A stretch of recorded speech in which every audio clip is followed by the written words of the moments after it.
अब ये पूरी जो पिक्चर है ये इस सिलेक्शन के अंदर अंदर है, ये देखिए इस फ्रेम के अंदर अंदर है, इससे फ्रेम से कहीं बाहर नहीं जा रही। ये देखिए, बिस्मिल्लाहिर्रहमानिर्रहीम।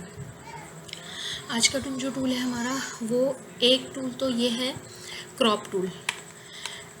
फर्स्ट जो 4 टूल्स हैं वो हम कंप्लीट कर चुके हैं। अब हमारे पास है क्रॉप टूल और उसके बाद ये टूल है, ठीक है। सबसे पहले हम क्रॉप टूल को देख लेते हैं, क्रॉप टूल क्या करता है, फिर फ्रेम टूल को देखते हैं। क्रॉप टूल वेरी सिंपल, किसी भी पिक्चर को क्रॉप करना हो हमें तो हम क्रॉप टूल से कर सकते हैं। क्रॉप टूल के अंदर 2 टूल्स हमारे काम के हैं, क्रॉप टूल और पर्सपेक्टिव क्रॉप टूल। अब क्रॉप टूल को हम देख लेते हैं कि क्रॉप टूल किस तरह से वर्क करता है और पर्सपेक्टिव क्रॉप टूल किस तरह से वर्क करता है। तो देखिए, मिसाल के तौर पर हम यहाँ पर पिक्चर पर जाते हैं, कोई पिक्चर लेते हैं यानी, और कोई भी पिक्चर लेकर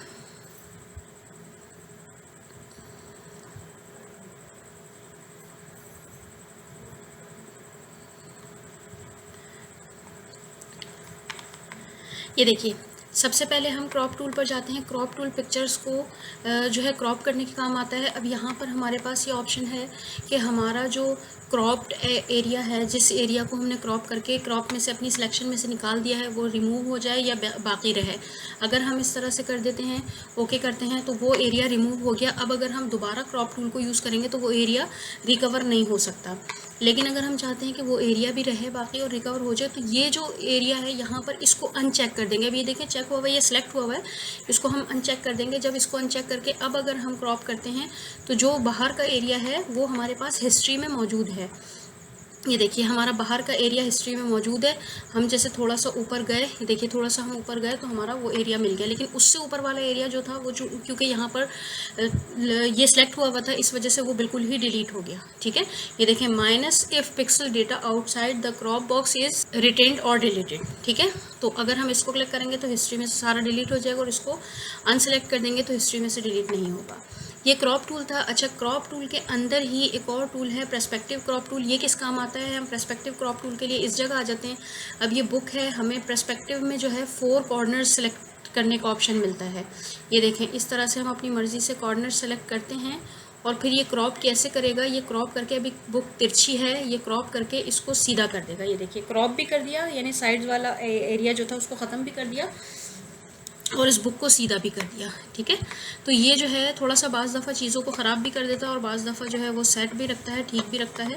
बाज़ चीज़ों को ठीक कर देता है, कोई पेपर वगैरह है जैसे तिरछा है, टेढ़ा है, तो हम उसको इसके ज़रिए से जो है वो सीधा कर सकते हैं। पर्सपेक्टिव का ये काम होता है, क्रॉप और पर्सपेक्टिव ये काम करते हैं।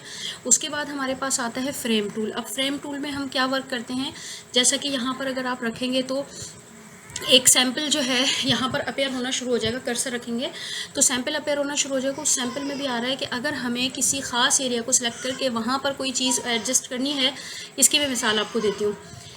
हम कोई पिक्चर ले लेते हैं, ठीक है, कोई इमेज ले लेते हैं और उस इमेज के अंदर वर्क करते हैं। जैसे देखिए, ये देखिए, मैंने ये एक पिक्चर ओपन की है और ये देखिए, ये मैंने पिक्चर ओपन की है। यहाँ पर एलईडी है, इस एलईडी का हमने बैकग्राउंड या मंजर चेंज करना है। इस एलईडी में हमने ये सिलेक्शन करनी है, कुछ चेंजिंग करनी है, ठीक है।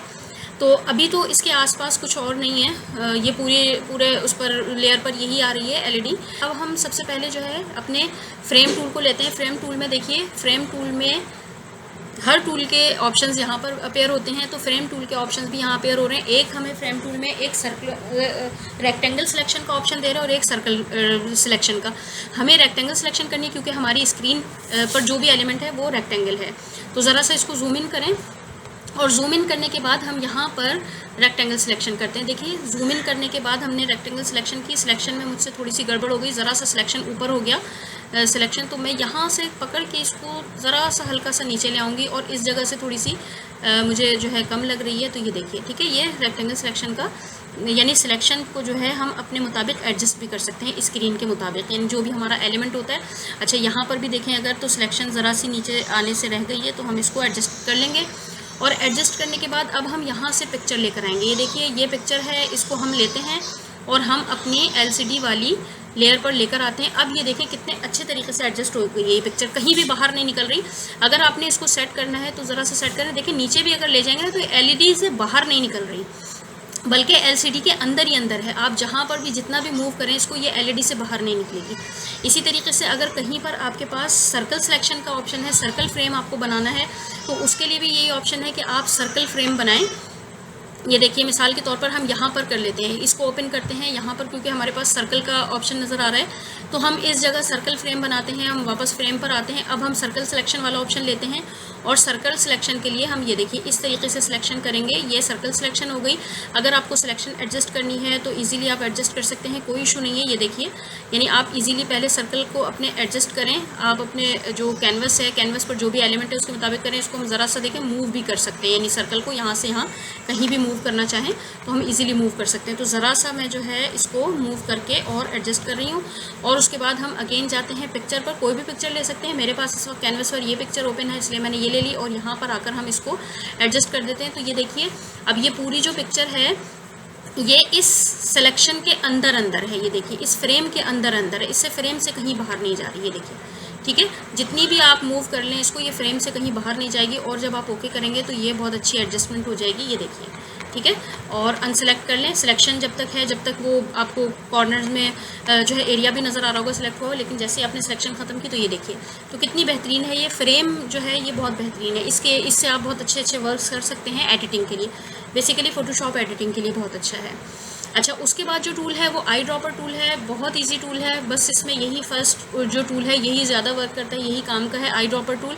आई ड्रॉपर टूल क्या होता है, किसी भी जगह से कलर पिक करने के लिए होता है। जैसे मिसाल के तौर पर हमारे पास यहाँ ब्लू कलर है, हमने अपने कैनवस में यहाँ से किसी कलर को पिक करके उस पर जो है वर्क करना है या वो कलर फिल करना है, तो हम यहाँ से आई ड्रॉपर लेंगे। आई ड्रॉपर लेने के बाद इस जगह से क्लिक करेंगे तो ये देखिए यहाँ पिंक कलर सेलेक्ट हो गया। अब हम जो है यहाँ पर ये वाला कलर करेंगे तो ये कलर सेलेक्ट हो गया। सियान कलर करते हैं तो सियान कलर सेलेक्ट हो गया। जो कलर भी हमारे कैनवस के अंदर होता है हम उस कलर को आई ड्रॉपर टूल से पिक कर लेते हैं, ठीक है। तो ये आई ड्रॉपर टूल है या कह लें कलर पिकर टूल है, ये यही काम करता है। किसी भी जगह से कोई भी इमेज हो, हम यहाँ पर आकर ये देखिए इस जगह पर आकर यहाँ से कोई भी कलर ले लेते हैं, इस जगह पर चेंज होगा। अब आप यहाँ देखिए इस जगह, ये देखिए ये चेंज होता जा रहा है। जो भी कलर हम यहाँ से पिक करेंगे अपने आई ड्रॉपर टूल से, इवन ये कि यूँ करके हम पूरे में कैनवस पर इस तरह से ड्रॉ करते जा रहे हैं तो वो कलर जो है चेंज होता जा रहा है। तो ये इस तरह से वर्क करता है। नेक्स्ट टूल हमारा ये है, हम इंशाल्लाह स्पॉट हीलिंग ब्रश टूल को बहुत डिटेल में पढ़ेंगे। बहुत मज़े का टूल है और बहुत सारे वर्क्स के लिए काम आता है।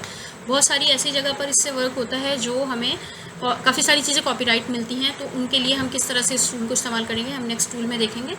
तब तक के लिए अल्लाह हाफ़िज़।